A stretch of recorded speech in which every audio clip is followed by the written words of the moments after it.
We've had a nice cool reprieve the last few days, so I finally got out to plant my September beds. Usually I only plant out one bed per month with a mix of different things. This helps us always have something to harvest. You can check back to our previous videos on how we use this strategy in our garden, but we're currently harvesting from our July and August beds.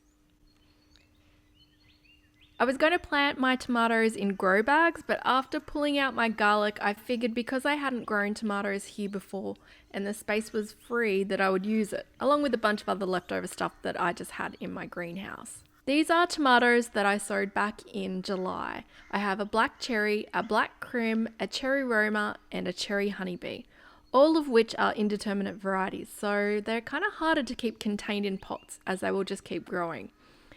You can see here there's a difference in growth here, and that's because I upgraded the pots for the black cherry and the crim in early August, and I neglected the others, so there's definitely slowed their growth down. I set up a trellis for them. For indeterminate varieties of tomatoes, I either do one or two things. I do nothing at all and just let them go wild, or I string them up and do the lower and lean method. I decided, considering I had the 4 different varieties going in, that I would try and restrain them this year. So I've set up my little trellis, which is basically 2 star pickets, a T-section of PVC pipe, and a bit of Rio rod. I've used curtain rods before as well, and if you're better at securing things than me, you could probably use wire, but I just use whatever I have lying around that is sturdy. I like this way because it makes a really good structure for me to throw a net over to stop the fruit fly too. I use these tomahawks that I just hang over my Rio rod, and I drop the string down and use a tent peg to hold it in the ground as it's quite windy here. Then I use these little tomato trellis clips to secure the tomatoes to the string and train my tomato plant to have just one leading shoot.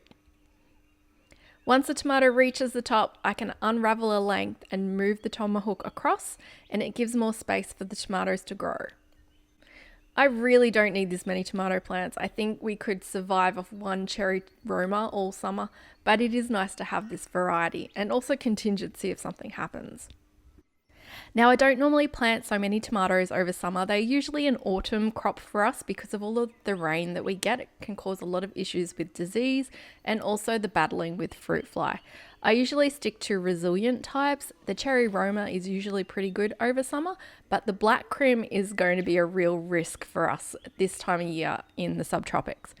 Because it's been so long since I've grown tomatoes, I just wanted to risk it, so we will see how it turns out. I planted the tomatoes on the western side, which will give a bit of protection for anything that I plant on the other side. In here, I've thrown in some 4-hook giant Swiss chard that desperately needed to get in the ground. I've got some kale, which is surprisingly resilient over summer here. I've got some spare beetroots from last month that I put in for contingency, as well as some spring onions and basil. The basil was really tiny and I probably needed to let it grow a little bit longer, but we'll see how it goes. I've also grabbed some seeds from my oak leaf lettuce that was going to seed, and I've just sprinkled them around in this bed, so we'll see what happens with them. Around the arch, I've planted my straight 8 cucumbers that I sowed last month. I really wanted my suyo long cucumbers here, but I think my seeds are done. I planted the cucumbers as far away from the tomato as I could because they really do compete, especially for water. I've also put in some Blue Lake climbing beans here.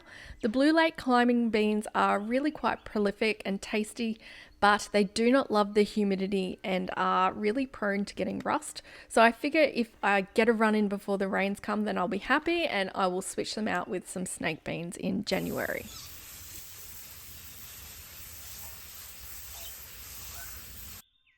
The second bed I'm planting out is just one of these small ones, but because I promised the kids corn, that's what's going in here. This is just a super sweet max variety. It's a hybrid. I am still yet to find a good heirloom sweet corn that I love, so I will just stick to this one. Corn seeds don't really last for very long, so I only buy them for the year that I want to plant them.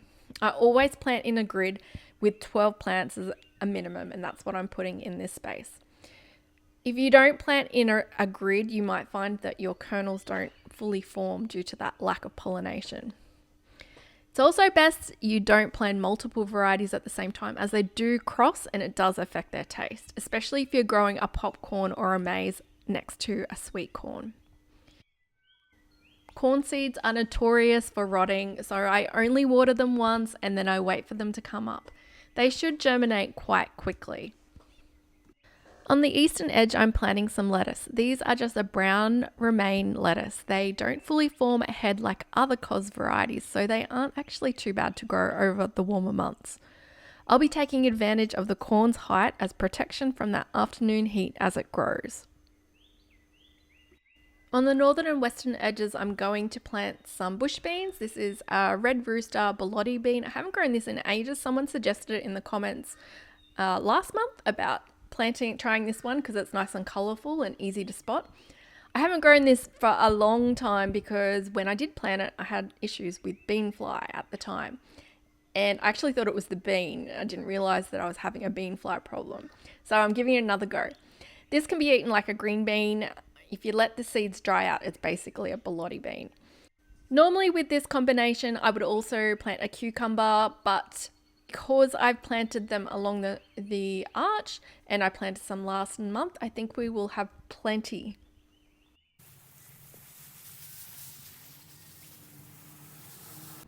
Now into the greenhouse, sowing seedlings for next month and beyond. As I'm still trying to get through old seed, I had really poor germination last month, and I did manage to lose a lot with that heat wave as well, as I wasn't really looking after them. I'm trialing these mini Winnie pots. I think the small ones are a little bit too small for me as they just dry out really quickly, but it could also be my seed raising mix, which needs a little bit of tweaking. So I'll keep trying them out and see how we go. This month with the cucumber front, I went with a crystal apple cucumber. It's one that I kind of grew up on when we were in northern New South Wales. My mum and dad had it a lot in the garden, so I'm keen to get that growing in ours. I did another run of Corno de Toro capsicum. Again, it's a large, long capsicum, grows pretty well here. I'm trying my Suyo long seeds again. So this is a long cucumber. It grows really well here, but I think my seeds might be done unless it was just a little bit too cold when I sowed them last time. So we'll try them again. I'm going in with a California Wonder capsicum and also the Greek eggplant. I'm also going to put in some perpetual gator spinach. Technically it's not a spinach, it's more like a Swiss chard, but it is a staple for us here over summer to get our green fix.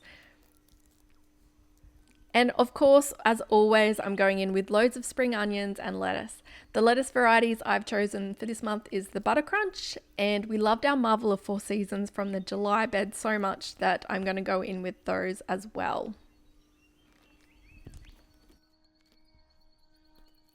One thing that I've been forgetting to do lately is inoculating my seeds with mycorrhizae. So that's what this grey powder is before I water it in. This month I also get my sweet potatoes ready. I don't plant them until late October, early November, as otherwise they just take up too much space for far too long. But what I do is I get my slips going. So it's basically taking cuttings that appear and pop them into water until they form roots. They actually look really neat in a vase inside. I'm going to do 2 90cm square beds this year. I will fit around 12 slips per bed, and that usually supplies us with enough sweet potatoes for the year.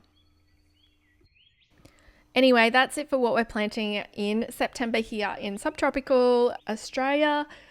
If you're wanting to know where these seeds come from, they're from my website, so you can grab them from the link in the description of this video. Over the next few months, I will probably slow down a lot more as it gets a lot hotter.